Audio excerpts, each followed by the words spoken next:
एक गांव में एक बुजुर्ग रहते थे। वे हमेशा भगवान का नाम जपते थे। अब उम्र ज्यादा हो गई थी, इसलिए वे अपने कमरे में ही लेटे रहते। जब उन्हें बाथरूम जाना होता या नहाना होता तो अपने बेटों को बुलाते। बेटे शुरू में मदद करते, लेकिन धीरे धीरे थक गए। कई बार बुलाने पर भी देर से आते और रात को तो आते ही नहीं। ऐसे में बुजुर्ग को गंदे बिस्तर पर ही रात बितानी पड़ती। उनकी आंखें भी कमजोर हो गई थीं। उन्हें धुंधला दिखता था। एक रात उन्हें बाथरूम जाना था। उन्होंने आवाज लगाई। तुरंत एक लड़का आया। उसने बड़े प्यार से उनकी मदद की, बाथरूम ले गया, साफ किया और बिस्तर पर लिटा दिया। ये अब रोज होने लगा। बुजुर्ग को हैरानी हुई। सोचने लगे, मेरे बेटे तो इतनी जल्दी नहीं आते, रात को तो बिल्कुल नहीं। ये लड़का कौन है जो मेरी इतनी फिक्र करता है? एक रात उन्होंने हिम्मत की और लड़के का हाथ पकड़ लिया। बोले, सच बता, तू कौन है? मेरे बेटे ऐसे नहीं है। तभी कमरे में एक चमकदार रोशनी फैली। उस लड़के ने अपना असली रूप दिखाया। वो विष्णु भगवान थे। बुजुर्ग की आंखों में आंसू आ गए। वे बोले, प्रभु, आप मेरे लिए ये सब कर रहे हैं। अगर इतने खुश हैं तो मुझे मुक्ति दे दो। भगवान विष्णु मुस्कुराए और बोले, तुम मेरे सच्चे भक्त हो, हमेशा मेरा नाम लेते हो, लेकिन जो तुम सह रहे हो वो तुम्हारा पुराना कर्म है। मैं तुम्हारी मदद कर रहा हूँ ताकि ये कर्म इस जन्म में खत्म हो जाए। बुजुर्ग ने पूछा, क्या आपकी कृपा मेरे कर्म से बड़ी नहीं? भगवान बोले,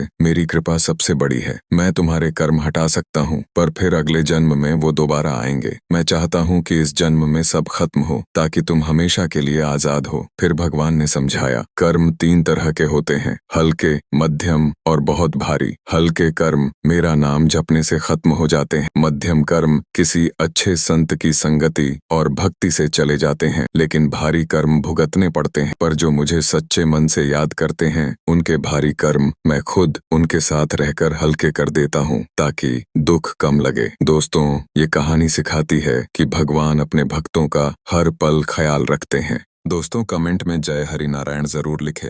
दोस्तों, वीडियो अच्छी लगी तो लाइक और कमेंट करके चैनल को जरूर सब्सक्राइब कर देना। आपका बहुत बहुत धन्यवाद।